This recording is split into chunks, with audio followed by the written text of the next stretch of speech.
ان اللہ و ملائکتہ، بے شک اللہ تعالیٰ اور اس کے فرشتے، یصلون علی النبی، نبی پر رحمت بھیجتے ہیں، یعنی فرشتے تو رحمت کی دعا کرتے ہیں اور اللہ رحمت بھیجتا ہے۔ یا ایھا الذین آمنوا، اے لوگو جو ایمان لائے ہو، صلو علیہ، نبی پر خصوصی رحمت بھیجا کرو جس کو اردو میں درود کہا جاتا ہے، وسلموا، اور سلامتی بھیجا کرو، تسلیما، سلامتی، خوب سلامتی۔ تو یہ آیت جب اس آیت کی وجہ سے علماء نے یہ مسئلہ فقہاء نے بیان کی کہ زندگی بھر میں ایک مرتبہ درود بھیجنا ہر مسلمان پہ فرض ہے، کیونکہ اللہ نے حکم دی، اور الامر بشیء لا یقتضی التکرار، جب کسی بات کا آرڈر دیا جاتا ہے نا تو وہ ایک دفعہ کرنے سے وہ آرڈر پورا ہو جاتا ہے۔ تو اللہ نے ہمیں درود کا حکم دیا، تو زندگی میں ایک دفعہ بھی اگر ہم درود پڑھ لیں گے تو یہ فرض ادا ہو جائے گا، جیسے کہ کلمہ توحید زندگی میں ایک دفعہ پڑھنا فرض ہے، باقی جتنا پڑھے اتنا اچھا ہے۔ اور جب کسی مجلس میں نبی صلی اللہ علیہ وسلم کا ذکر کیا جائے تو ایک مرتبہ اس میں درود پڑھنا واجب ہے، فرض نہیں ہے۔ فرض اور واجب ایک اصطلاح ہے، فرض کا مطلب ہوتا ہے جس کی دلیل یقینی اور قطعی ہو، تو چونکہ قرآن نے درود پڑھنے کا حکم دیا تو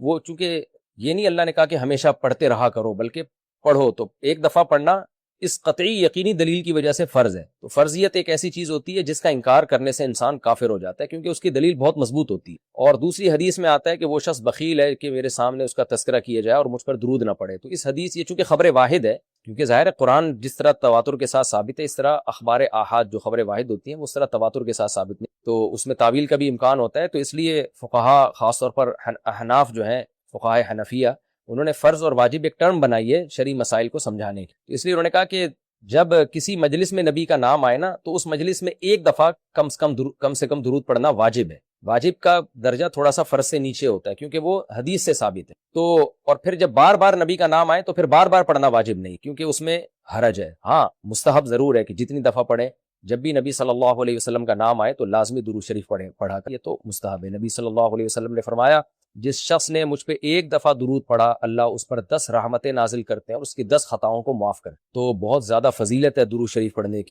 اور یہ بڑی عجیب بات ہے کہ درود شریف جو ہے یہ اصل میں اللہ کی عبادت ہے۔ یہاں میں آپ کو ایک دلچسپ مسئلہ بھی بتاتا چلوں۔ شرعی مسئلہ یہ ہے کہ جب ہم کوئی منت مانتے ہیں نا، منت کہ اگر اللہ نے میرے مریض کو شفا دے دی تو میں اتنے روزے رکھوں گا، میں یہ کروں گا، میں یوں کروں گا، تو اس عمل کو منت کہا جاتا ہے کہ باقی اگر آپ ٹھیک ہو گئے تو آپ پر لازم ہوتا ہے کہ آپ وہ کام کریں۔ تو منت میں یہ ضروری ہے کہ آپ جس چیز کی منت مانیں وہ عبادت مقصودہ ہو اور اس کی جنس میں سے لازم بھی ہو، یعنی عبادت میں کامل عبادت ہونی چاہیے، وہ عبودیت کا عنصر اس میں ہو۔ جیسے آپ نے منت مانی کہ اگر جو ہے میں امتحان میں پاس ہو گیا تو میں 3 روزے رکھوں گا، روزے عبادت ہے، مقصود ہے، یعنی عبادت مقصودہ میں سے۔ لیکن اگر آپ نے منت مانی کہ میں اگر امتحان میں پاس ہو گیا تو میں وضو کروں گا، تو وضو چونکہ مقصود نہیں ہے، عبادت مقصودہ نہیں ہے، وضو سے مقصد تو نماز ہوتی ہے، تو وہ منت آپ کے اوپر لازمی نہیں ہوگی۔ آپ نے اگر منت مانی کہ جی میں صدقہ کروں گا، تو صدقہ عبادت مقصودہ ہے اور اس کی جنس میں سے جو زکوٰۃ ہے وہ واجب بھی ہے۔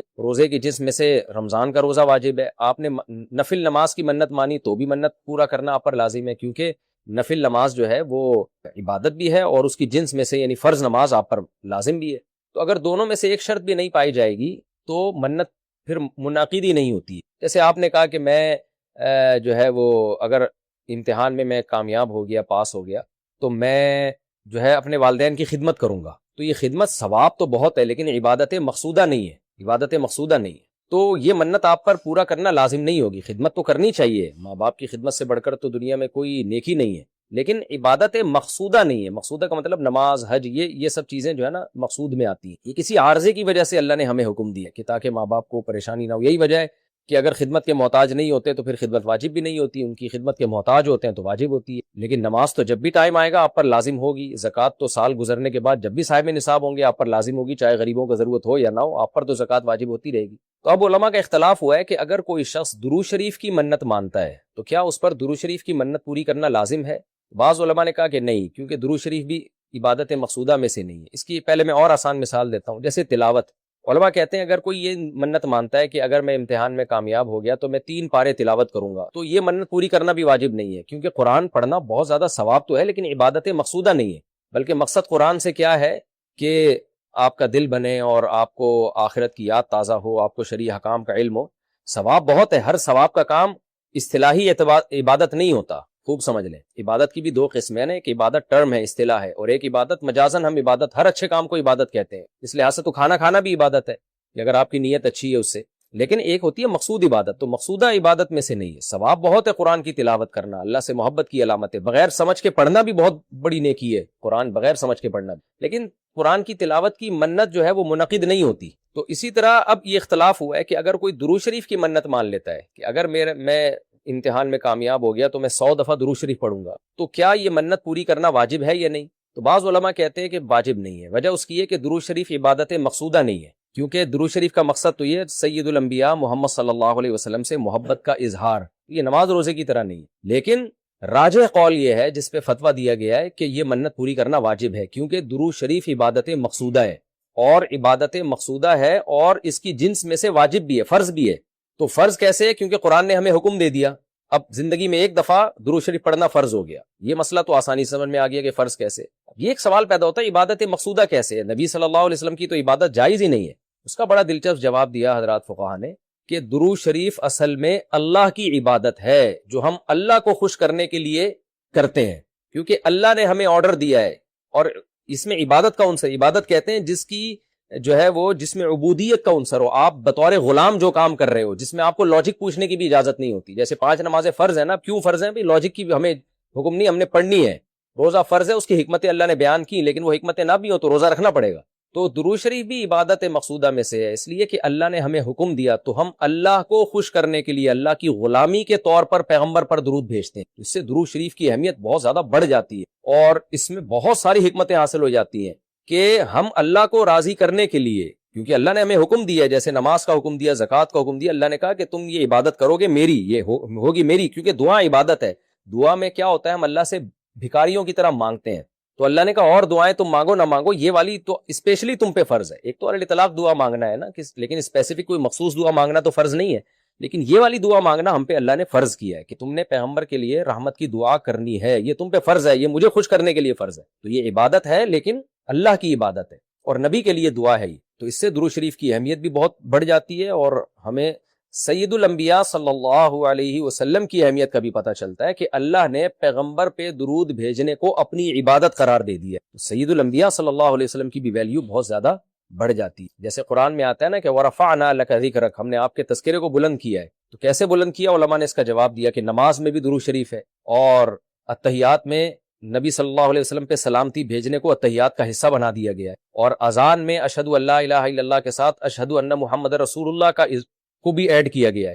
تو اس سے سید الانبیاء صلی اللہ علیہ وسلم بہت زیادہ فضیلت ثابت ہو، تو اس لیے درود شریف کا اہتمام کرنا چاہیے۔ جیسے شریعت میں بعض عبادتیں بعض اوقات میں زیادہ پسندیدہ ہے، آپ دن میں نوافل پڑھیں اس کا بھی ثواب ملتا ہے، لیکن یہ نوافل آپ رات کے آخری حصے میں پڑھیں تو تہجد بن جائے گی، بہت زیادہ ثواب ہو جائے گا۔ آپ روزہ رکھیں، عام دنوں میں ثواب ہے، پیر جمعرات کو زیادہ ثواب ہے، ایام بیز میں زیادہ ثواب ہے، رمضان کا تو بہت ہی زیادہ ثواب ہے، عاشورہ کا بھی ثواب ہے۔ تو جیسے جتنی بھی عبادتیں ہیں وہ خاص دن اور خاص اوقات میں ان کی فضیلت بڑھ جاتی ہے۔ تو ایسے ہی درود شریف کے بارے میں حدیث میں آتا ہے کہ عام دنوں میں بھی درود شریف میں بہت ثواب ملتا ہے، لیکن صحیح حدیث سے یہ بات ثابت ہے کہ جمعے کے دن درود شریف پڑھنا عام دنوں سے زیادہ افضل ہے۔ اسی وجہ سے ہمارے اکابر کا ہمیشہ سے معمول رہا ہے، جو ہم نے دیکھا بھی ہے کہ وہ جمعے کے دن خاص طور پر عصر کی نماز کے بعد درود شریف پڑھنے کا بہت زیادہ اہتمام، اور جب وہ عمرے کے لیے یا حج کے لیے جاتے ہیں تو بھی مسجد نبوی میں اکثر وہ میں نے دیکھا ہے اپنے بڑوں کو کہ وہ عصر کی نماز کے بعد نا مسجد نبوی میں صرف درود شریف ہی پڑھتے ہیں۔ ایک تو وہ جگہ ایسی ہے جہاں سید الانبیاء صلی اللہ علیہ وسلم کا روضہ اطہر ہے سامنے، پھر وہاں جمعے کا دن بھی ہو تو، اور پھر عصر کی کا وقت جو ہے وہ قبولیت کا وقت ہوتا ہے جمعے کے دن، جیسے کہ حدیث میں آتا ہے نا جمعے کے دن ایک گھڑی ایسی ہوتی ہے جس میں دعا رد نہیں ہوتی۔ جمہور علماء اس طرف گئے ہیں کہ اس سے عصر کا ٹائم مراد ہے، اگرچہ اس میں اختلاف ہے لیکن جمہور اس طرف گئے ہیں کہ عصر کا وقت مراد۔ تو جمعے کے دن عصر کے وقت درود شریف کا اہتمام کرنا چاہیے، اور ویسے بھی اگر آپ کو عصر کے وقت ٹائم نہیں ملتا تو جمعے کی نماز کے لیے آپ وقت سے بہت پہلے آ جائیں، نہا دھو کے تیار ہو کے اگلی صف میں بیٹھیں، اور خطیب صاحب کا بیان شروع ہونے سے پہلے آپ تحیۃ المسجد پڑھنے کے بعد درود شریف کی کثرت، تو اس کی بہت زیادہ فضیلت ہے اور ہمیں اللہ نے حکم دیا۔ اور علماء نے بیان کیا کہ درود شریف کو جو اللہ نے ہم پہ لازم کیا نا، اس میں ایک حکمت یہ بھی ہے کہ سید الانبیاء صلی اللہ علیہ وسلم کی بشریت ہمارے ذہن میں اور اچھی طرح، کیونکہ پچھلی امتیں جو تباہ و برباد ہوئی ہیں وہ اس لیے ہوئی ہیں کہ انہوں نے پیغمبروں کو اتنا اونچا مقام دیا کہ اللہ کے برابر لے آئے۔ جیسے عیسائیوں نے حضرت عیسیٰ کو اللہ کا بیٹا بنا دیا معاذ اللہ، اور ہمارے یہاں بھی جو بدعتی لوگ ہیں انہوں نے سید الانبیاء کو حاضر ناظر مشکل کشا کیا بنا دی، تو شرک کرنے لگے۔ تو درود شریف میں ایک حکمت یہ بھی ہے کہ جب ہم نبی کے لیے دعا کرتے ہیں اللہ تعالیٰ سے کہ اللہ سید الانبیاء پر اپنی خصوصی رحمت نازل فرما اور آپ پر سلامتیاں بھیج، تو اس سے ہمیں یہ بھی پتہ چلتا ہے، یہ عقیدہ ہمارے دل میں بیٹھتا ہے کہ محمد صلی اللہ علیہ وسلم بھی اللہ کی رحمت کے محتاج، تبھی تو ہمیں حکم دیا جا رہا ہے کہ ان کے لیے دعا مانگو۔ ہاں یہاں ایک اشکال ہو سکتا تھا اس کا کہ بھئی اچھا اس کا مطلب نبی ہماری دعا کے محتاج ہیں، تو نہ، نبی ہماری دعا کے محتاج نہیں ہے، اللہ کی رحمت کے محتاج ہے۔ ہم دعا نہیں بھی مانگیں گے تو اللہ اپنے حبیب صلی اللہ علیہ وسلم پر رحمت بھیجے گا، لیکن اللہ نے ہمیں حکم یہ دیا تاکہ ہماری نظر میں یہ عقیدہ اور اچھی طرح مضبوط ہو جائے کہ تم بھی پیغمبر کے لیے اللہ سے دعا مانگا کرو۔ اس سے پتہ چلتا ہے پیغمبر تمہاری دعا کے محتاج ہو یا نہ ہو، لیکن اللہ کی رحمت کے بہرحال محتاج ہیں، اور پیغمبر بھی اس لائق ہیں کہ ان کے لیے دعا مانگی جائے، اور یہ اس سے ان کا مرتبہ کم نہیں ہوتا بلکہ مرتبہ بڑھ جاتا ہے، کیونکہ پیغمبر نے ہمیں یہ سکھایا ہے کہ یا ایھا الناس انتم الفقراء الی اللہ، اے لوگو تم سب کے سب اللہ کے در کے محتاج ہو۔ اور یہ جو میں نے کہا کہ پیغمبر اس لائق ہیں کہ ان کے لیے دعا مانگی جائے، تو اس کا کوئی یہ مطلب نہ لے کہ پیغمبر ہماری دعا کے محتاج ہے، یہ میں بار بار بتا چکا ہوں، ہماری دعا کے محتاج نہیں ہے، لیکن اللہ تعالیٰ یہ چاہتے ہیں کہ میں پیغمبر پر رحمت بھیجوں لیکن اس میں امتیوں کا حصہ پڑے۔ حضرت مولانا اشرف علی تھانوی رحمہ اللہ نے اس کی ایک مثال دی ہے کہ جیسے کسی بادشاہ کو اپنے شہزادے سے بہت زیادہ محبت ہے، وہ ویسے ہی اس کو گفٹ دینا چاہتا ہے، اور آپ کو پتہ ہے کہ اس نے یہ گفٹ دینا ہے، لیکن آپ جا کے بادشاہ سے سفارش کر دیتے ہو کہ بھائی ان کو یہ گفٹ دے دو۔ اس میں آپ کا مقصد یہ ہوتا ہے کہ بادشاہ نے تو کرنا ہی ہے، تو بادشاہ کے دل میں ہمارا مقام بھی بڑھ جائے گا کہ دیکھو جو کام میں چاہتا ہوں تو یہ بھی مجھ سے وہی چاہتا ہے، اور اس سے نبی صلی اللہ علیہ وسلم سے بھی آپ کا تعلق بڑھ جائے گا، اور یعنی جو شہزادہ ہے نا اس سے بھی تعلق بڑھ جائے گا آپ کا۔ تو جب ہم اللہ سے دعا مانگتے ہیں نبی کے لیے تو ہمارا اللہ کا ریلیشن بھی بڑھتا ہے، اس سے اللہ خوش ہوتا ہے کہ دیکھو میرے حبیب کے لیے یہ بھی مجھ سے کہہ رہے ہیں رحمت بھیجنے کا، اور سید الانبیاء سے بھی ہمارا تعلق بڑھ جائے گا۔ قیامت کے دن یہ چیز سفارش میں معاون اور مددگار ہو سکتی ہے۔ ان الذین یؤذون اللہ ورسولہ، بے شک وہ لوگ جو اللہ اس کے رسول کو تکلیف پہنچاتے ہیں، اللہ کو تو ظاہر ہے کوئی تکلیف نہیں پہنچا سکتا، یہاں بھی مجازن اس کو تکلیف سے تعبیر کیا ہے، اللہ کے حکام کی نافرمانی، اور یعنی اللہ نے اپنے رسول کی تکلیف کو اپنی تکلیف قرار دیا۔ لعنہم اللہ فی الدنیا والآخرہ، ان پر دنیا اور آخرت میں لعنت ہو، کیونکہ منافقین یہی کام کر رہے تھے نا، میں نے بتایا کہ سورت کا حاصل یہی ہے، اس میں اہم مضمون یہی بیان ہوا ہے۔ وَأَعَدَّ لَهُمْ عَذَابًا مُهِينًا، اور اللہ نے ان کے لیے ذلت والا عذاب تیار کر کے رکھا ہے۔ وَالَّذِينَ يُؤْذُونَ الْمُؤْمِنِينَ وَالْمُؤْمِنَاتِ، اور وہ لوگ جو مومنین اور مومنات کو تکلیف دیتے ہیں، عام مسلمانوں کو تکلیف دیتے ہیں، بِغَيْرِ مَكْتَسَبُوا، بغیر اس کے کہ جو انہوں نے کمایا، یعنی ایسے کاموں کو ان کی طرف منسوب کر کے تکلیف دیتے ہیں جو کام انہوں نے کیے نہیں ہیں، پروپیگنڈا کرتے ہیں، بدگمانیاں پھیلاتے ہیں، تو فقد احتملوا بہتانا، تو تحقیق ان لوگوں نے بہت بڑا بہتان اٹھا لیا۔ بہتان کہتے ہی بہت بڑے جھوٹ کو ہے، وہ اثما مبینہ، اور کھلا گناہ، کیونکہ تکلیف کا ایک ذریعہ یہ بھی ہے کہ کوئی بھی اچھا کام کر رہے ہو آپ اس کی نیت میں شک کرنا شروع کر دو، حالانکہ وہ بری نیت نہیں تھی اس کی، اس میں منفی پہلو تلاش کرنا شروع کر دو۔ مجھے کسی نے کل کہا کہ بھائی ایک صاحب ہیں جو دین کی تبلیغ کر رہے ہیں اور یوں بائکوں پہ بیٹھ کے شو مار رہے ہیں، میں نے کہا بھائی یہ ضروری نہیں کہ شو مار رہے ہو، وہ نوجوان طبقے کو اپنے قریب کرنے کے لیے ہو سکتا ہے یہ کر رہے ہو، کہ نوجوان طبقہ اسی طرح سے بائکوں کے ذریعے قریب آ جائے گا، تو دل کی حالت تو کسی نے نہیں دیکھی، تو ہم فوراً کسی کے عمل کو نیگیٹو کیوں لے کے چلے جاتے ہیں؟ تو اس میں بہت احتیاط کی ضرورت ہوتی ہے کہ آپ نے کسی کی طرف وہ عمل منسوب کر دیا جو وہ کر نہیں رہا، آپ نے کہہ دیا کہ یہ شو مار رہا ہے، حالانکہ وہ نہیں شو مار رہا، آپ نے کہہ دیا وہ دکھلاوا کر رہا ہے، حالانکہ اس کی نیت دکھلاوا کی نہیں ہے۔ تو ہماری سوسائٹی میں یہ بہت ہے۔ بعض لوگ دلیل میں دیتے ہیں کہ نبی صلی اللہ علیہ وسلم کے دور میں بھی مالی سزائیں دی گئی ہیں، بھائی مالی سزا دے کے لیا نہیں گیا کسی کا مال، ابتداء اسلام میں ایسا ہوا ہے کہ جیسے کسی کے مال کو جلا دیا گیا، آگ لگا دی گئی، ضائع کر دیا گیا۔ ضائع کرنا الگ چیز ہے، اس کو تعزیر فی المال کہتے ہیں، اور ایک ہے تعزیر بالمال، پیسوں کے بدلے میں لے کے چھوڑ دینا، یہ الگ چیز ہے، لیکن وہ بھی ابتداء اسلام میں، وہ بھی منسوخ ہے۔ تو چاروں ائمہ کے نزدیک یہ جائز نہیں ہے۔ البتہ اس زمانے میں بعض علماء نے یہ فتویٰ دیا کہ اگر لوگوں سے لیٹ فیس پہ پیسے نہ لیے جائیں، پینلٹی نہ لی جائے سزا کے طور پر، تو کوڑے لگانا ہر ایک کے بس میں نہیں ہے، بہت مشکل کام ہے، کورٹ میں کیس چلے گا، ثابت کرنا پڑے گا، اتنی ٹینشن ہے کہ کم از کم پاکستان میں تو کوئی بھی وقت پہ فیسیں جمع نہیں کرائے گا، تو آپ کے تو سارے معاملات کیا ہو جائیں گے؟ ٹھپ ہو جائیں گے۔ آپ لوگ بینک سے گاڑی لیتے ہو، اسلامک بینک سے اگر بات کریں، انہوں نے آپ کو طے کیا ہر مہینے اتنا رینٹ دو گے، اگر کوئی سزا ہی نہ ہو اور کوئی جرمانہ بھی نہیں ہے تو نتیجہ یہ نکلے گا کہ 3 سال تک آپ گاڑی چلاتے رہو گے، ایک دھیلا بھی کرایہ نہیں دو گے۔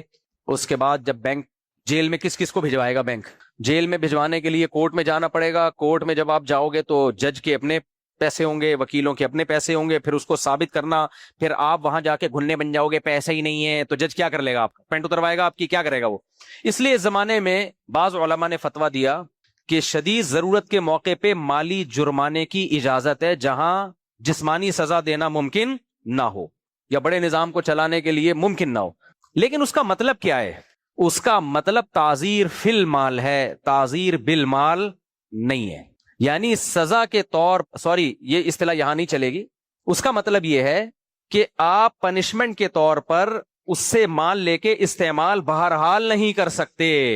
ہاں یہ کر سکتے ہیں کہ اس سے اس کا مال لے کے صدقہ کروا دیا جائے اس سے، کہ تمہیں سزا کے طور پر اگر تم نے پیسے ٹائم پہ نہ دیے تو تمہیں اتنے پیسے صدقہ کرنے پڑیں گے. سمجھ میں آ رہی ہے بات کہ نہیں آ رہی ہے؟ جی ہاں، بات یہ ہے کہ اسکول، اگر میں پہلے اپنے جو میں نے مسئلہ بیان کیا اس کو میں ایکسپلین کر دوں. مثال کے طور پر اسلامک بینک کیا کرتے ہیں کہ اگر آپ نے ٹائم پہ پیمنٹ نہ کی تو آپ پہلے سے ہم سے ایگریمنٹ کریں. یہ پہلے سے ایگریمنٹ کرنا ضروری ہے کہ میں اتنے پیسے چیریٹی کروں گا صدقے کے طور پر.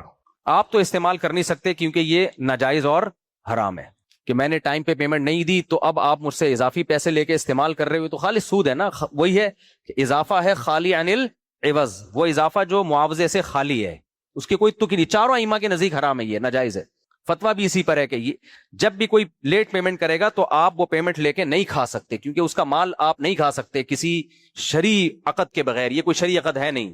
وجہ کیا ہے؟ یہ اضافہ ہے جو زیادتی سے کیا ہے، یعنی یہ ایسا اضافہ آپ اس سے لے رہے ہو جو معاوضے سے خالی ہے، اس کے عوض میں کچھ نہیں دے رہے آپ اس کو. گنجائش کی ایک صورت یہ نکلتی ہے کہ آپ کسی سے پہلے سے ایگریمنٹ کر سکتے ہیں، بھائی آپ نے ٹائم پہ پیمنٹ نہیں کی. یہ بڑے بڑے اداروں میں ہوتا ہے، پرسنلی یہ بھی جائز نہیں ہے. تو بڑے بڑے اداروں میں اس لیے کہ نظام چلانے کے لیے یہ ضروری ہے. تو امام مالک رحمہ اللہ تعالیٰ کے ہاں ایک گنجائش ہے، امام مالک کے ہاں، کہ اگر کوئی شخص وقت پہ پیمنٹ نہ کرے آپ اس سے پہلے سے ایگریمنٹ کر سکتے ہو. دیکھ تو نے ٹائم پہ پیمنٹ نہیں کی تو میں کیسے تجھ سے پیسے نکلواؤں گا، بتا، تو خود بتا. کورٹ میں جا نہیں سکتا، کورٹ میں جا کے تو بیان دے دے گا میرے پاس تو پیسے ہی نہیں ہے وغیرہ وغیرہ. یا اگر کورٹ میں چلا بھی گیا تو ایک آدمی تھوڑی ہے، 100 بندوں کے پیچھے میں کورٹ میں اگر فیسیں ہی بھرتا رہوں گا تو میرا تو گاڑی سے جتنا پروفٹ تھا وہ سارا وکیل کھا جائیں گے. پیسے ہی نہیں ہے والا سنا ہے نا واقعہ، وہ پھر کبھی دوبارہ سناؤں گا انشاءاللہ. ہمارے حضرت ایک مولوی صاحب سے پوچھا کہ آپ شادی کیوں نہیں کرتے؟ انہوں نے کہا پیسے ہی نہیں ہے. تو حضرت بڑے مزے سے ہی بتایا کرتے تھے کہ انہوں نے کہا کہ پیسے ہی نہیں ہے. تو حضرت کو اس پہ بھی بڑا غصہ آیا تھا. حضرت کہتے تھے اگر پیسے نہیں ہے تو پھر بھی نہیں بتاؤ کہ پیسے نہیں ہے. جب بھی کوئی پوچھے کہ یہ کام کیوں نہیں کر رہے، بس نہیں کر رہا، تمہیں کیا، پیسے تو نہیں، پیسے کا مسئلہ تو نہیں پیسے الحمدللہ بہت ہیں. ہمارے حضرت کو یہ جملہ پسند ہی نہیں تھا کہ آپ یہ بولیں کہ میرے پاس پیسے نہیں ہیں. یہ پسند، چاہے نہ ہو پیسے پھر بھی یہ پسند نہیں تھا حضرت کو. اب جو ہیں نہیں ہے بولو ہیں، اللہ کا دیا بہت کچھ ہے. شیخ ایسا خاندانی ہونا چاہیے، شیخ ہی پیسے مانگ رہا ہو کبھی یار. ایک صاحب نے کہا میرے شیخ و مرشد نے مجھے کہا کم وقت کبھی ہدیہ بھی دے دیا کرو. ایسے بھی شیخ ہے مارکیٹ میں. تو جرمانے کے طور پر، سزا کے طور پر اگر کوئی پہلے سے ایگریمنٹ کر لے کہ میں نے اگر ٹائم پہ پیمنٹ نہیں کی تو میں خود اپنے آپ کو سزا دوں گا. وہ سزا یہ ہے کہ میں اتنے پیسے غریبوں میں صدقہ کر دوں گا. باقی 3 ائمہ کے نزدیک تو ایسا کچھ بھی نہیں ہے. امام مالک نے اس زمانے میں دیکھی ہوگی ضرورت، تو اس کو کہتے ہیں التزام تصدق، صدقہ کرنے کو اپنے اوپر لازم کر لینا کہ اگر میں نے یہ کام نہیں کیا تو میں اتنے پیسے صدقہ کروں گا. یہ ایک قسم کی منت ہے، سمجھ رہے ہیں؟ ایک قسم کی کیا ہے؟ منت کی طرح. جیسے ہم کہتے ہیں نا میرا یہ کام نہیں ہوا، اللہ نے یہ کام، اگر اللہ نے میرا یہ کام کر دیا تو میں اتنے پیسے صدقہ کروں گا. اگر میرا یہ کام نہیں ہوا تو اتنے پیسے، کام ہوا تو اتنے پیسے صدقہ کروں گا. اگر میں نے یہ کیا، یہ گناہ مجھ سے ہو گیا تو اتنے پیسے صدقہ کروں گا. تو وہ لازم ہو جاتے ہیں. یہ تو منت ہے، لیکن منت کا تعلق تو اللہ اور بندے سے ہے نا. لیکن یہاں وہ یہ کہتے ہیں کہ 2 پارٹیوں کے درمیان معاہدے میں بھی یہ شق لگانے کی اجازت ہے کہ آپ یہ کہہ سکتے ہیں کہ اگر میں نے ٹائم پہ پیمنٹ نہیں کی آپ کو میں تکلیف دینے کا ذریعہ بن رہا ہوں گا، تو اگر میں نے یہ جرم کیا تو میں اتنے پیسے غریبوں میں صدقہ کروں گا. تو وہ صدقہ اس کے اوپر لازم ہو جائے گا. سمجھ میں آ رہی بات؟ تو صدقے میں خالی یعنی لیوز کی کوئی وہ نہیں ہے. صدقہ تو کسی کو بھی دیا جا سکتا ہے، اپنے اوپر لازم بھی کیا جا سکتا ہے. اب یہاں سے اس وقت علماء کو ایک گنجائش مل گئی اور انہوں نے اس پہ فتویٰ دیا کہ اگر کوئی بڑا ادارہ بڑے پیمانے پر کوئی بزنس کر رہا ہے، کوئی بھی بڑا ادارہ، بینک کی بات نہیں ہے، کوئی بھی بڑی کمپنی کوئی بڑے پیمانے پر بزنس کر رہی ہے تو وہ اپنے کلائنٹ کو پابند بنا سکتی ہے. ایگریمنٹ ریٹن میں پہلے سے لے سکتی ہے کہ اگر آپ نے ٹائم پہ پیسے جمع نہ کرائے تو آپ اتنے پیسے صدقہ کریں گے. لیکن وہ خود نہیں کریں گے، وہ ہمارے ذریعے سے کروائیں گے، کیونکہ اگر خود کہہ دیا تو وہ پھر بھی نہیں کرے گا. تو ہم آپ کے پیسوں میں سے کاٹ کے ہم چیریٹی کریں گے. صرف اس حد تک گنجائش ہے مالی جرمانے کی. سمجھ میں آ رہی ہے بات کہ نہیں آ رہی ہے؟ یہ بھی امام مالک کا، تینوں ائمہ کا نہیں ہے، امام مالک کا قول، اور ضرورت کے وقت لیا جا سکتا ہے، یہ قول لیا ہے خود احناف نے لیا ہے، اس کے بغیر چل نہیں پائے گا سسٹم۔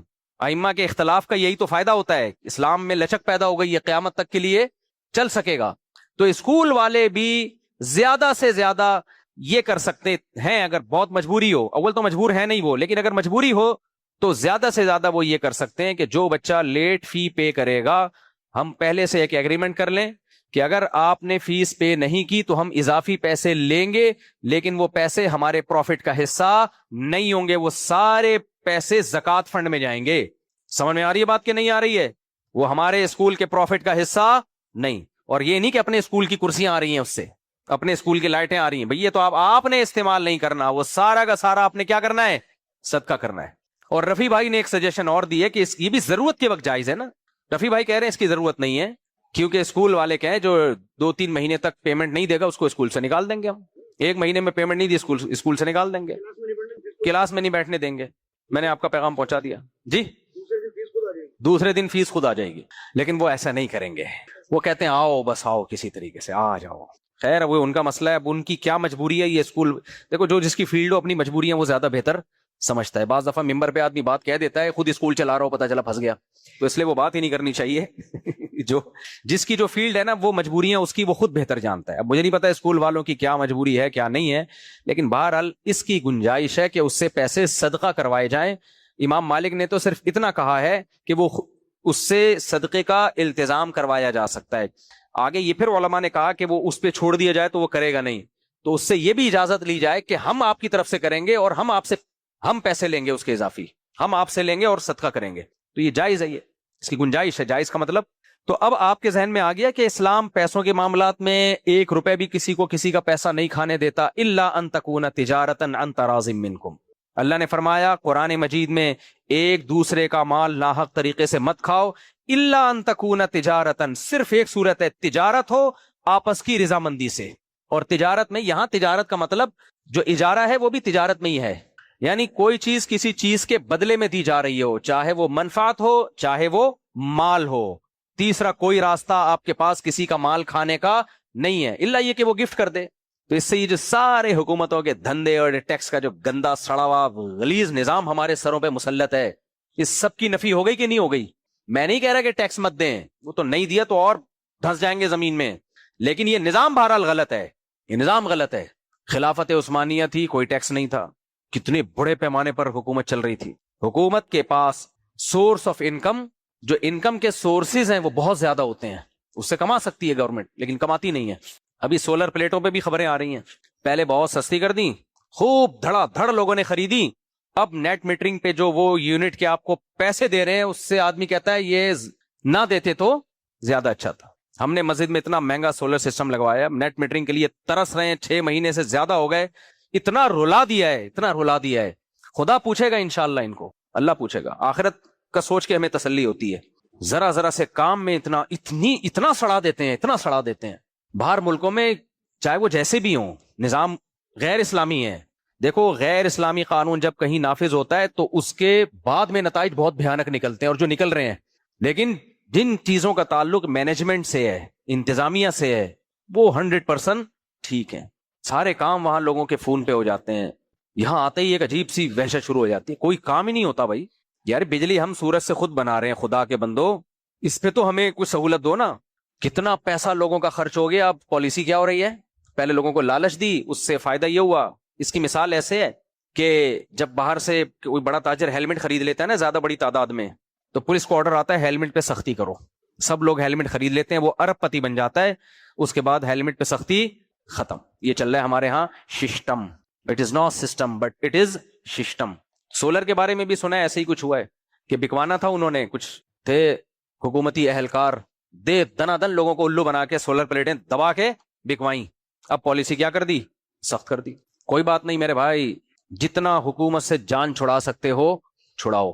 اچھا، میں جب پاکستان کے فیور میں بات کرتا ہوں تو لوگ سمجھتے ہیں حکومت کا پٹھو، بھائی ملک سے محبت الگ چیز ہے، حکومتوں سے محبت، میں پاگل نہیں ہوں کہ ان سے محبت کروں، یار کیا ہو گیا ہے۔ ملک کی جہاں ڈیفنس کی بات آئے گی بھائی جیسا مرضی ہے بچانا ہے، اس سے بھی زیادہ خراب ہو جائے پھر بھی بچانا ہے، کیونکہ پاکستان گیا نا، تو بار بار ایک بات کہتا ہوں، سولر پلیٹیں سستی نہیں ہو جائیں گی. ایسی قتل و غارت ہوگی کہ تمہاری نسلیں یاد رکھیں گی. نسلیں. بھوکے شیروں کو چھوڑ دیا جائے نا کسی ایک انسان پہ, وہ اس کا وہ حشر نشر نہیں کرتے جو بین الاقوامی طاقتیں میرے اور آپ کا حشر نشر کریں گی. اس لیے ڈیفنس میں بہرحال اپنی فورسز کا ساتھ دینا ہے. باقی اپنے گھر کے مسئلے ایک دوسرے کو برا بلا کہو, احتجاج بھی کرو, کنٹینر لا کے روڈوں کو بلاک بھی کرو, یہ تو کرو, اس کا تو ہم کہہ رہے ہیں کرو. ابھی گل پلازا میں جو آگ لگی ہے کوئی اثر ہوا کراچی والوں پہ؟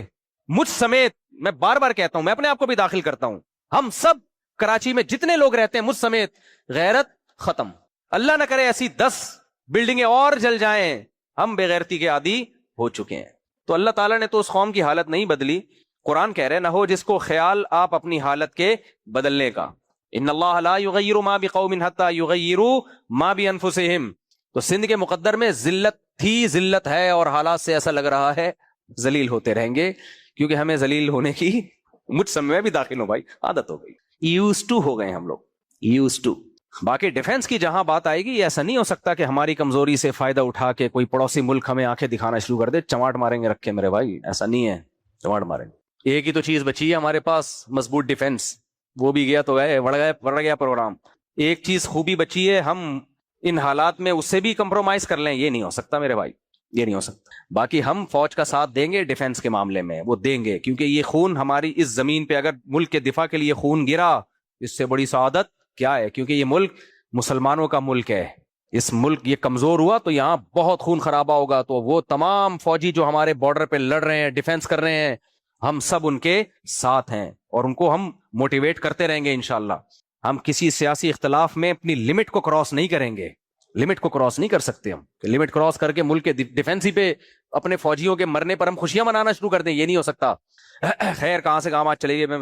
تو ہم بات یہ کر رہے تھے, وہ معاوضہ جو وہ کیا ہے بے خالی یعنی لیوز ہو, جو اضافہ معاوضے سے خالی ہو, اسلام میں کیا ہے, وہ حرام ہے. تو آپ کسی سے 1 روپیہ بھی نہیں لے سکتے ہیں. ٹیکس کا جو اسلام میں نظام ہے اس کی حیثیت کیا ہے؟ اس کی حیثیت یہ ہے, اجتماعی کام اجتماعی پیسوں کے بغیر ممکن نہیں ہے. یہی ہے نا. میں ایک آسان سی مثال سے بات سمجھاتا ہوں. ایک گلی میں آپ نے روڈ بنانا ہے جس کا فائدہ سب کو ہوگا, اور یہ روڈ کا بننا بھی بہت ضروری ہے, اور اس روڈ کو استعمال بھی سب لوگ کریں گے. کیا خیال ہے؟ حکومت کر نہیں رہی, ایک مثال دے رہا ہوں میں, حکومت تو کر رہی ہوتی تو سبحان, یا حکومت کر رہی ہے فرض کرو, تو جو لوگ اس کو استعمال کر رہے ہیں ان سے پیسہ کلیکٹ کیا جا سکتا ہے. بھائی روڈ کی لاگت پہ فار ایگزامپل 50 لاکھ روپے آ رہا ہے یا 20 لاکھ روپے آ رہا ہے, تو جتنے گھر ہیں ان سے پیسہ لیا جائے گا.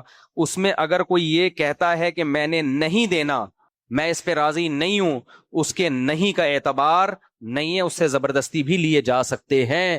کیونکہ جب اجتماعی کام ہوتا ہے جس کا فائدہ ان سب کو ہو رہا ہے, ایسا نہیں کہ فائدہ نہیں ہو رہا, ان کو فائدہ نہ ہو رہا ہوتا پھر 1 روپیہ بھی نہیں لے سکتے تھے آپ. ان کو فائدہ بھی ہو رہا ہے, پھر ایک آدمی کا کہنا کہ میں نہیں دوں گا تو یہ ضد اور ہٹ دھرمی کہلائے گی. یہاں اس کا مال جبرن چھین کے لیا جا سکتا ہے اسی پہ خرچ کرنے کے لیے. اس روڈ بنے گا بھائی, تمہیں بھی فائدہ ہوگا, اس کا دے گا تیرا باپ بھی دے گا. اسی طرح آپ نے ڈیفنس کے لیے کسی کو رکھنا ہے وہاں ڈاکوؤں سے مقابلے کے لیے, تو ڈیفنس پہ جتنا خرچہ آئے گا, آپ نے CCTV کیمرے لگانے ہیں, آپ نے کچھ ٹرینڈ افراد کو رکھنا ہے, تو وہ ڈیفنس بھی ایک آدمی کی ضرورت ہے یا پوری گلی کی ضرورت ہے؟ اب اس میں ایک آدمی کہتا ہے نہیں تم جانو چور جانے, اس کی نہیں کا اعتبار نہیں ہے, اس سے جبرن پیسہ لیا جائے گا. کتنا؟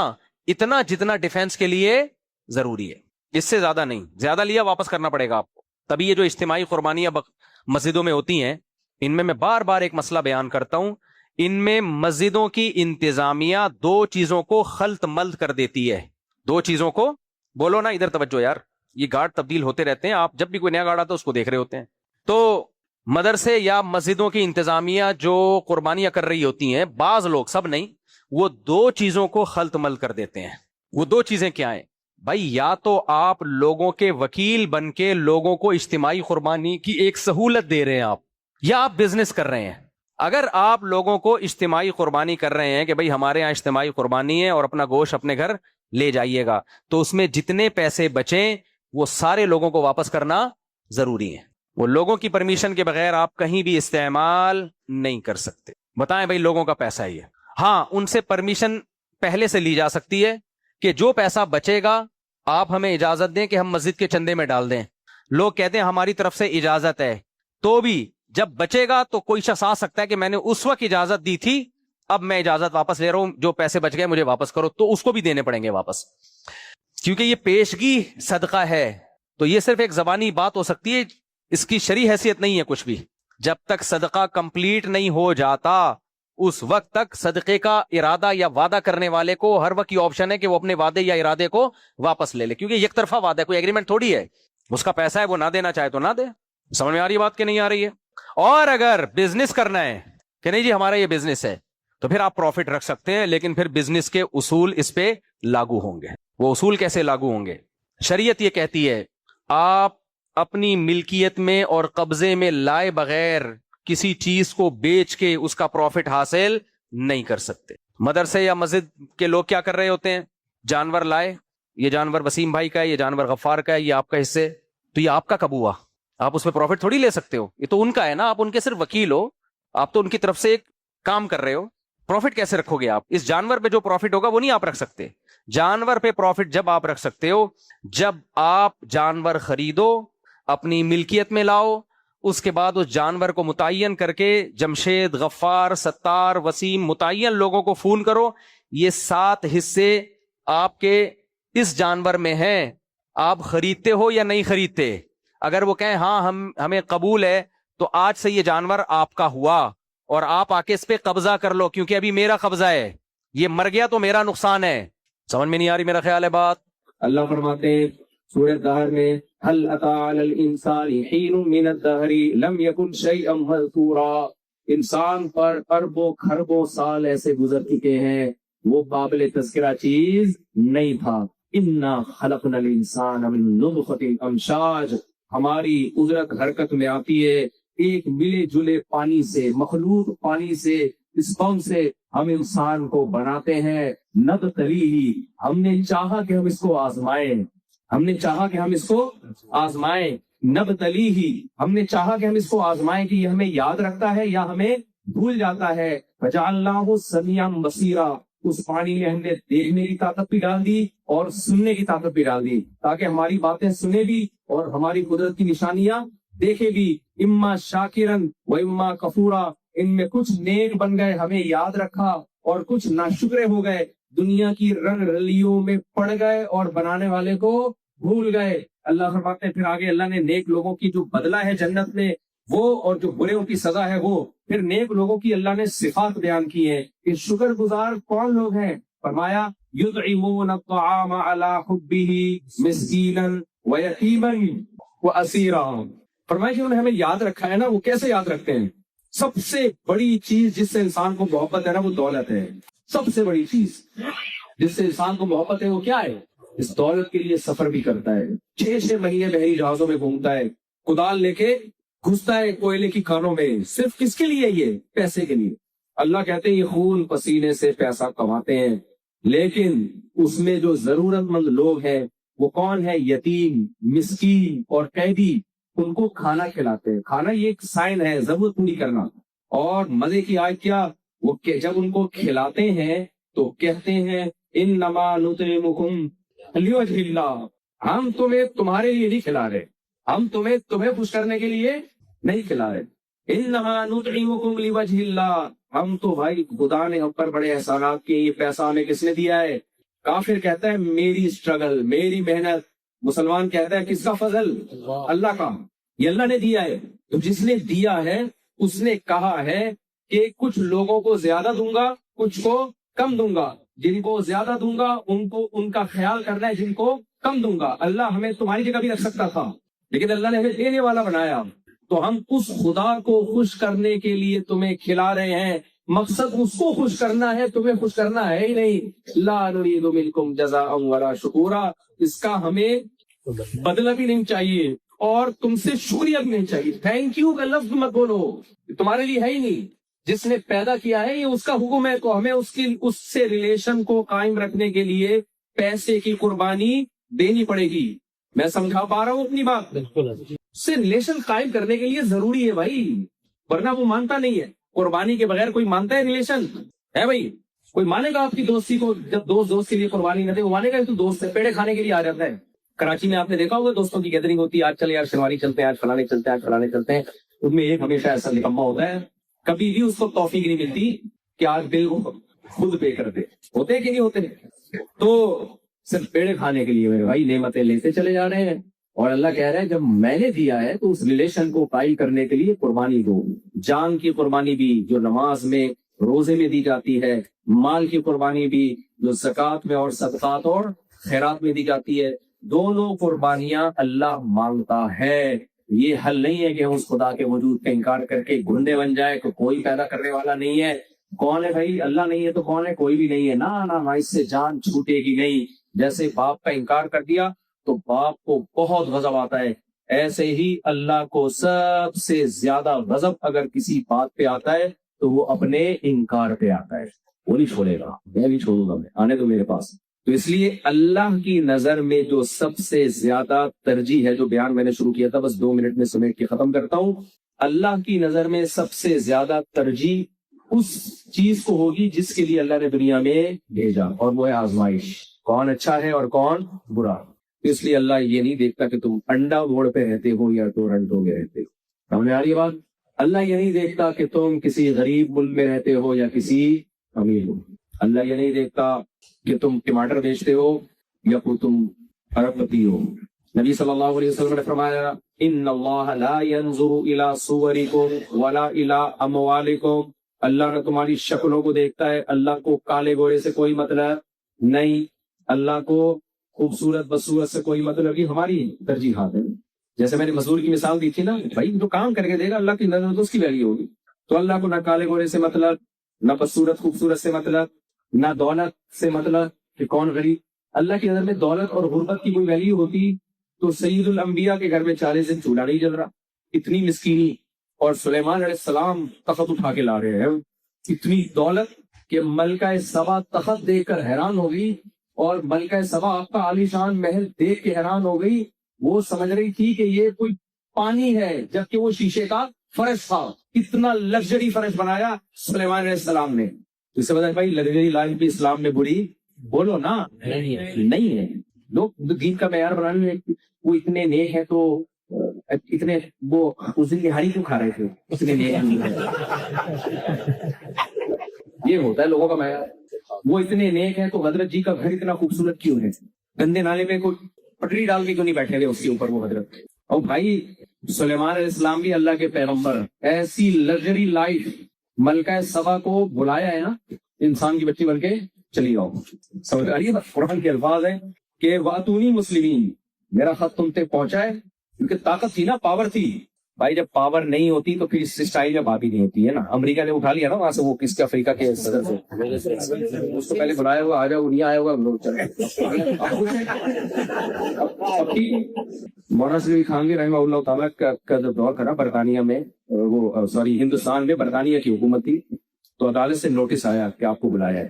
تو ظاہر ہے غیر مسلم کی حکومت اور برطانیہ نے ناجائز قبضہ کیا تھا, لیکن تھا تو تھا نا, قبضہ تو اسی کا تھا. تو کورٹ سے نوٹس آیا کہ آپ کو عدالت نے بلایا, تو وہ اٹھ کے جانے لگے. اتنے بڑے عالم, اتنے بڑے بزرگ. کسی نے کہا حضرت ایک کافر کی عدالت ہے, کافروں کا ناجائز قبضہ ہے, آپ اتنے بڑے بزرگ ہیں, آپ کو کورٹ نے بلایا, عدالت نے, اور آپ آرام سے جا رہے ہیں. یہ تو بڑی ذلت کی بات ہے. انہوں نے فرمایا چلے جائیں آرام سے, ورنہ اٹھا کے لے جائیں گے. بھائی کیا کرتے, حکومت میں تو ہے نا, چاہے جائز ہو ناجائز ہو الگ چیز ہے, لیکن حکومت تو انہی کے پاس ہے. بلایا ہے تو شرافت سے چلے جاؤ, نہیں تو زبردستی اٹھا کے وہ اچھا ہوگا. کچھ لوگ نا انلوجیکل بات کر کے بڑے خوش ہوتے ہیں کہ یار زبردست. کچھ باتوں کی حد تک بہت ٹھیک ہوتی ہیں, پریکٹیکل لائف میں وہ صحیح نہیں ہوتی. تو وہ باتیں بہت اچھی لگتی ہیں, بڑی میں ایسا چھوڑ دے بچوں, کیسا ہے ہمیں پتا ہے کیسا ہے. خیر, تو سلیمان علیہ السلام کے پاس اتنی پاورفل حکومت تھی نا, انہوں نے ملکہ سبا کو ایک دفعہ پیغام بھیجا کہ مجھے اطلاعات ملی ہے کہ آپ کی حرکتیں کچھ ٹھیک نہیں, اس لیے آپ شرافت سے چلی آئے. اس نے آزمائش کے لیے بھتی اشنتی بھیج دیے کہ ایکچولی کیا. تو انہوں نے بولا کہ میں اب فوج بھیجوں گا, اب میں خط دوبارہ, میرے خود کے پاس بھی اتنا ٹائم نہیں ہے کہ وہ خود ہی لے کے گھومتا رہے. سمجھ آ رہی, اتنا ٹائم نہیں ہے.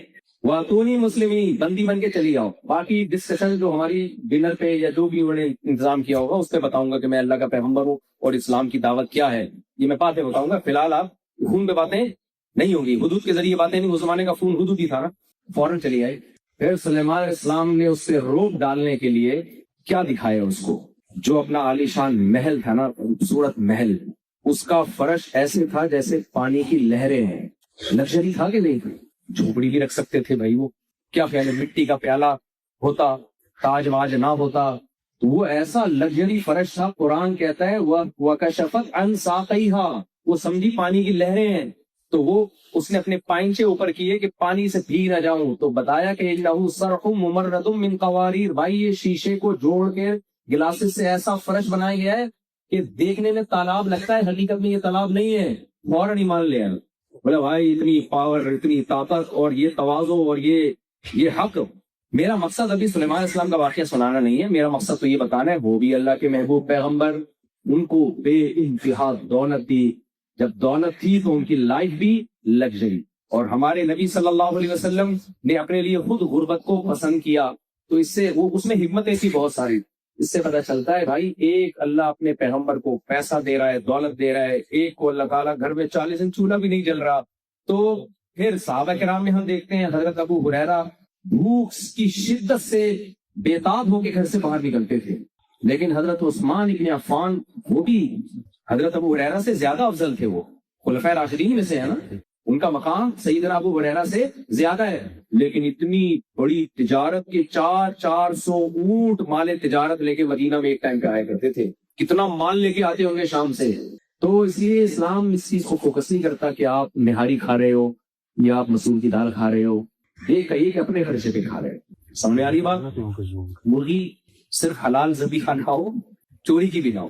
کوئی ایک آدمی نے مرغی چوری کی تو الٹی طرف سے کاٹ دیتا تھا، کسی نے کہا ایسے حرام ہو جاتی ہے، پہلے کون سا حلال ہے یار. تو اس لیے بلکہ نبی صلی اللہ علیہ وسلم نے فرمایا ان اللہ یحب ان یرا اثر نعمته علی عبده، اللہ چاہتے ہیں کہ اللہ نے کسی کو دولت دی ہو تو اس کے لباس اور پوشاک سے وہ دولت جھلکتی ہو. یہ کنجوسی ہے کہ پیسہ ہے اور اسٹائل غریبوں والا رکھا ہوا ہے، اس کو تو کنجوسی کہتے ہیں. سمجھ میں آ رہی بات کہ نہیں آ رہی؟ تو اس میں اللہ کی رضا نہیں ہے کہ آپ غریبوں کی طرح زندگی گزاریں. اللہ نے آپ کو پیسہ دیا ہے، آپ پیسہ نہ کمائیں. اللہ نے قرآن میں خود بتا دیا ہے کہ شکر گزار لوگوں کی ڈیفینیشن کیا ہے، نہ شکروں کی ڈیفینیشن کیا ہے. تو جلدی جلدی چند چیزیں، زنا کے قریب نہیں ہٹنا. اللہ نے عورت سے ریلیشن قائم کرنے کا ایک راستہ جس کو شادی کہا جاتا ہے، نکاح کہا جاتا ہے، اس کے علاوہ آپ کے پاس کوئی آپشن بولو نہیں ہے. قرآن کہہ رہے میں نہیں کہہ. اور نکاح کا مطلب پھر ساری رسپانسبلٹی کس پر ہوگی؟ انڈے لانے پڑیں گے تمہارے باپ کو بھی، میں بھی لاتا ہوں. 50 سال کا ہو گیا، اب تو میں نے مرغیاں خریدنی ہے بھائی، تم بھی کرو یار. تو آپ کو کرنی پڑے گی یہ ذمہ داری، اور آپ کا خرچہ آپ پہ ہے. گرل فرینڈ میں اور بیوی میں یہی فرق ہوتا ہے، گرل فرینڈ کی کوئی ذمہ داری نہیں ہوتی، بیوی کی رشتہ ہوتا ہے. بیوی اور گرل فرینڈ میں فرق یہ ہے، گرل فرینڈ جیسے جیسے بوڑھی ہوتی ہے اس کی ویلیو کم، بیوی جیسے جیسے بوڑھی ہوتی ہے اس کی ویلیو بولتے کیوں نہیں بڑھ جائے گی. بوائے فرینڈ جیسے جیسے بڈھا ہوگا اس کی ویلیو کم، شوہر جیسے جیسے بوڑھا ہوگا اس کی ویلیو بڑھے گی. اگر نہیں بڑھ رہی تو اس کا مطلب کوئی ٹیکنیکل مینوفیکچرنگ فالٹ ہے. میں تو چاہیے کی بات بتاؤں، اب آپ کے گھر میں کتنی اوقات ہے پھر آپ خود فیصلہ کر سکتے ہیں. تو زنا کے قریب نہیں پھٹکنا، شراب کے قریب نہیں جانا، نماز مسجد میں قائم کرنی ہے. سمجھ رہے ہو؟ اللہ نے مسجدیں اس لیے بنائی ہے اس میں آ کے نماز پڑھی جائے. شراب کے قریب نہیں جانا، جوئے کے قریب نہیں جانا. رشتہ داری جوڑنی ہے، چاہے وہ رشتے آپ سے جوڑے یا نہ جوڑیں، یہ ان کا ہے. بھائی آپ تو اللہ کے لیے کر رہے ہو، بہنوں سے ملو، بھائیوں سے ملو، ہدیے دیا کرو ان کو، لفافے میں ڈال کے پیسے دیا کرو. جتنا بھی ٹوٹا ہوا رشتہ ہو نا، آپ کو نا میری بہن ہمیشہ میرے خلاف باتیں کرتی ہے، میری بھائی ہمیشہ، بھائی کبھی ڈالر ڈال کے دیکھو لفافے میں، پکڑا دیا کرو. تم لوگ کیا کر رہے ہو؟ تم کو کوفتے کھلا رہے ہوتے ہو عید بقرعید سے. بس پیسے کی قربانی دو، پیسے کی قربانی. سمجھ میں آ رہی ہے بات؟ اللہ خوش نہیں ہوتا جب تک اللہ کے لیے پیسہ نہ دیا جائے. اللہ کہتے ہیں کون ہے جو مجھے قرضہ دے، اور تم فری پاکٹ میں رشتے جوڑنے کی کوشش کر رہے ہو. فری پاکٹ میں کچھ بھی نہیں جڑتا. پیسے کے بغیر لوگ کہتے ہیں نا کوئی کام نہیں ہوتا، واقعی نہیں ہوتا. اللہ بھی پیسے کے بغیر خوش نہیں ہوتا. ہاں اللہ نے ایک آپشن یہ دیا ہے کہ جتنا ہے اس میں سے دو. ایک صحابیہ نے، نبی نے ان کو ایک کھجور صدقہ دی، تو ان صحابیہ نے وہ آدھی کھجور کے 2 حصے کیے اور خود کھانے کے بجائے آدھا حصہ اپنی ایک بچی کو اور آدھا حصہ دوسری بچی کو دے دیا. آپ صلی اللہ علیہ وسلم کو ان کا یہ عمل اتنا پسند آیا کہ آپ نے فرمایا جس کو اللہ نے بیٹیاں دی اور اس میں ان کی تربیت کی، بوجھ نہیں سمجھا. حدیث کا مفہوم بیان کرو. آج بیٹیوں کو بوجھ سمجھا جاتا ہے. فرمایا میں اس کے لیے جنت کی ضمانت لیتا ہوں. سمجھ میں آ رہی ہے بات؟ تو بھائی پیسہ کیے بغیر اولاد پہ بھی پیسہ اللہ کی کہتا ہے زکات دو تو میں خوش ہوں گا کیونکہ پیسہ نکل رہا ہے جیب سے. فری پاکٹ میں میرے بھائی ٹورنٹو کا وزٹ نہیں ہوتا.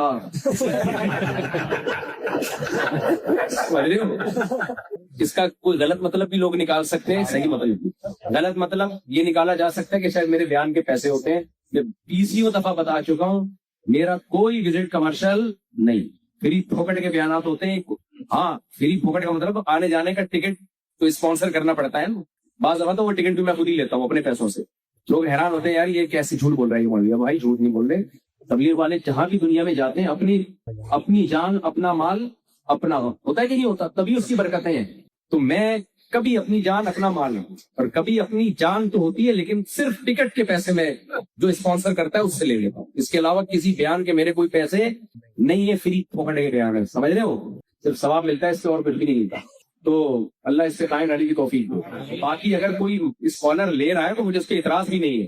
بعض اسکالر کے پیسے ہوتے ہیں بیچارہ ٹائم لگا رہا ہے، اس کو پتہ نہیں ذریعہ آمدن ہے یا نہیں ہے تو اس کو دے دے. تو کوئی وہ نہیں ہے کہ مولانا خان بھی رحمۃ اللہ کسی گاؤں میں گئے تو وہاں لوگوں کی عادت تھی امام کو کھانا کھلانے کی. تو امام بیچارے غریب ہوتے تھے، لوگوں کی عادت تھی اماموں کو کھانا کھلانے کی.